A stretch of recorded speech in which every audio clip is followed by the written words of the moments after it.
Hello students, कैसे हैं आप? आज हम अपना कॉमन हाउसहोल्ड पॉइजन्स का सेकंड पार्ट करेंगे। एक्चुअली चैप्टर बहुत बड़ा था वो, और फिर ना आपका भी रिटेंशन नहीं बन पाएगा, बहुत ज़्यादा इन्फॉर्मेशन होगी, तो उसको हमने दो पार्ट में कर लिया। पहले तो कल हमने सारा हार्पिक्स, डोमेक्स, एसिड, एल्कली, ये सब चीज़ें समझ ली। अब इनको मैनेज कैसे करना है, अगर किसी के साथ ही कोई विक्टिमाइजेशन हो गया है तो आपको ABC करके निमोनिक ध्यान रखना है। ए यानी कि एयरवेज। आप ये मान के चलो कि एयरवेज ब्लॉक होंगी एडिमा की वजह से, तो आपको एयरवेज को क्लियर करके रखना है।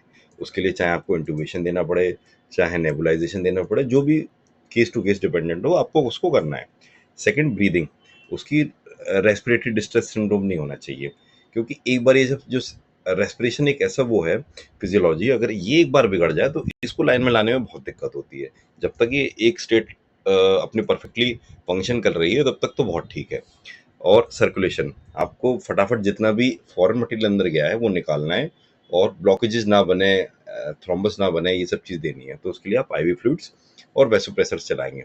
डिकंटेमिनेशन कैसे करेंगे? क्रोसिस में आपको ध्यान रखना है, कभी भी वॉमिटिंग या गैस्ट्रिक लेवेज नहीं कराना है, क्योंकि उससे उसकी जो पाथवेज है, एयरवेज है, वो और परेशान हो सकती है उसमें। और उसको मिल्क वाटर की सिप्स देनी है, कोई न्यूट्रलाइजेशन की रिएक्शन नहीं करनी, क्योंकि हीट उससे बॉडी के अंदर बहुत बन जाएगी। हाइड्रोकार्बन्स, केरोसिन टाइप अगर कुछ चला जाता है तो इसमें भी कोई एमिसिस या लेवेज नहीं करनी है। 6 से 24 घंटे में आपको देखना है। ऑक्सीजन और ब्रोंकोडायलेटर्स की ज़रूरत पड़ सकती है, क्योंकि यहाँ पे भी एयरवेज इफेक्ट होती है।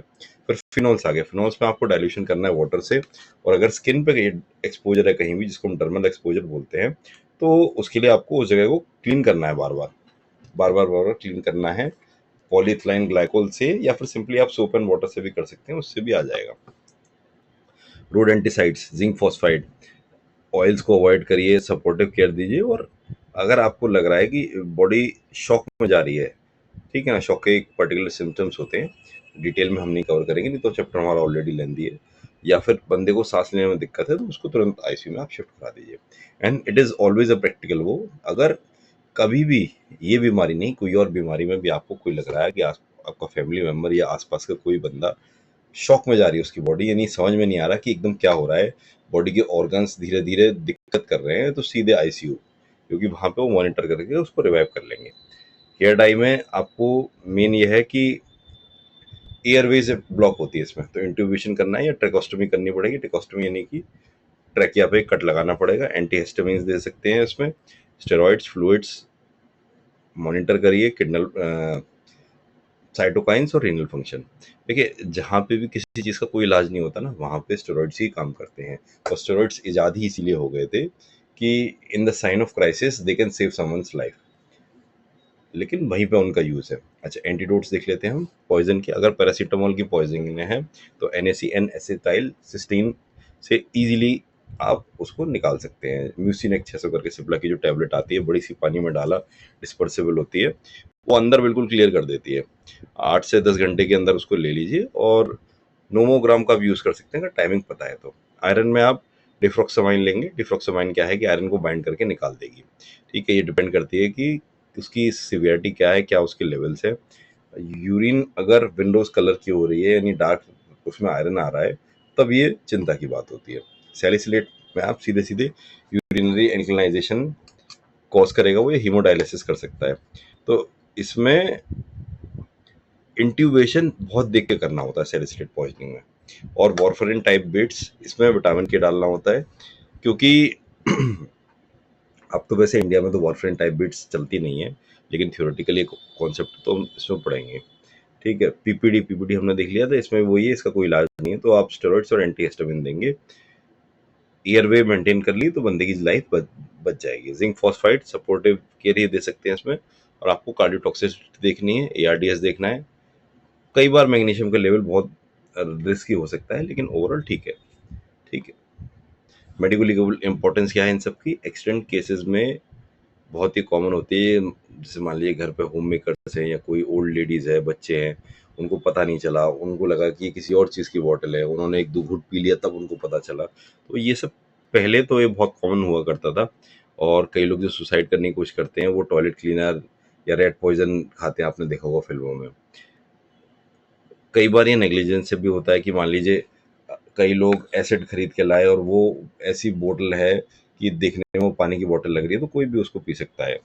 लेबल लगा के रखना चाहिए और बच्चों की रीच से ये सारी चीज़ें दूर होनी चाहिए। बच्चों में इतना माइंड नहीं होता कि वो समझ पाएँ क्या चीज़ फ़ायदेमंद है, क्या चीज़ नुकसान है।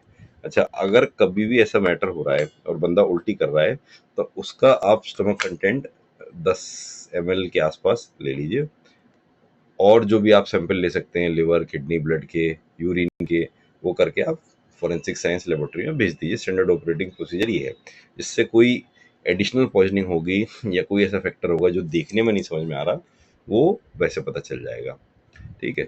बाकी यही है कि अगर उसमें कोई क्रिमिनल इंटेंट लग रहा है कि लग रहा है किसी ने जानबूझ के किया है, होमोसाइडल एंगल है उसमें, तो फिर आपको सब चीज़ नोट करनी है। वहाँ पे कौन सी बॉटल मिली, उस बॉटल पे क्या नाम था, उसका फोटो खींचना है।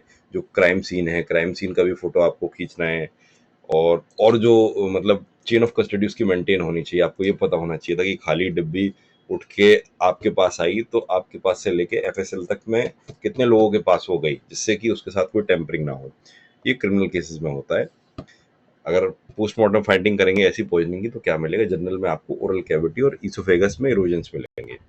अल्सर मिल सकते हैं या डिस्कलरेशन मिलेगा, वो कंपाउंड के ऊपर डिपेंडेंट है क्योंकि मुंह से इंजेस्ट कर रहा है। स्टमक में मेन प्रॉब्लम आएगी, या तो इन्फ्लेमेशन तो मिलेगा ही मिलेगा, हेमोरेजिक भी हो सकता है, कई बार परफोरेटेड मिलेगा, और जैसा कंपाउंड होगा वैसी उसकी स्मेल मिल जाएगी। लंग्स में एडीमा हो जाएगा या एआरडीएस हो जाएगा हाइड्रोकार्बन्स में, और फॉस्फाइड में ये सीधे लंग्स पर अटैक करते हैं। ऑर्गन लेवल पर कंजेशन मिलेगा, कई बार फैटी चेंज या नेक्रोसिस हो सकता है क्योंकि हमारा लीवर ही उसको डाइजेस्ट करता है। प्रिवेंशन क्या है इसका, मेन आपको ध्यान रखना है कि केमिकल्स चिल्ड्रन की रीच से बाहर रखने हैं और उनका लेवल चेंज नहीं करना जिससे कोई कंफ्यूजन ना आए। पानी पीने वाली जो बॉटल्स होती हैं, चाहे वो प्लास्टिक की हो, मेटल की हो, उसमें किसी भी प्रकार का एसिड, एल्कली या पेट्रोलियम प्रोडक्ट्स नहीं रखना है क्योंकि कोई उसको पानी समझ के पी सकता है। और ब्लीच को एसिड के साथ मिक्स नहीं करना है, नहीं तो क्लोरीन की रिएक्शन होती है ज़बरदस्त, वो नाक से चली जाती है और उससे क्लोरीन पॉइजनिंग होती है, कई बार ये फैटल भी हो जाती है। रोडेंटिसाइड्स, इंसेक्टिसाइड्स किचन से अवे रखने हैं जिससे कि वो खाने की उसमें ना हो, और उनको टाइट करके बांध के रखना है। बाकी तो कम्युनिटी एजुकेशन आप समझते ही हैं कि हर किसी को जानकारी देनी चाहिए कि ये चीज़ खाने से ये दिक्कत होती है। मेन आपको क्या याद रखना है, एसिड, एल्कली, जिंक फॉस्फाइड, जो रेटॉल में जो आता है, और फिनोलिक, चार एक ये मेन कैटेगरी होती है जो है। फिर आपका आ गया kerosene, paracetamol, cosmetics, bleach, sanitiser. तो इसका एक हार्ड फैक्ट्स करके निमोनिक बनाया है, लेकिन आपको ज़रूरत हो तो आप इसको यूज़ करिए, कोई और निमोनिक बनाना है तो वो भी यूज़ करना चाहिए। बाकी आज ये चैप्टर सेटिस्फैक्टरीली कंप्लीट हुआ, और दोनों चैप्टर अगर आप एक दो बार वीडियो देख लेंगे तो ये डिटेल्ड हो जाएगा। टॉक्सिकोलॉजी थोड़ी ज़्यादा कॉम्प्लेक्स होती है क्योंकि इसमें नई नई चीज़ें, फैक्चुअल डेटा समझने को होता है। बाकी फॉरेंसिक मेडिसिन तो हमने इतनी इजी तरीके से किया है कि वो तो आप एक बार में ही आपको पूरा वो सेट हो जाएगा। मिलते हैं नेक्स्ट चैप्टर में। Thank you.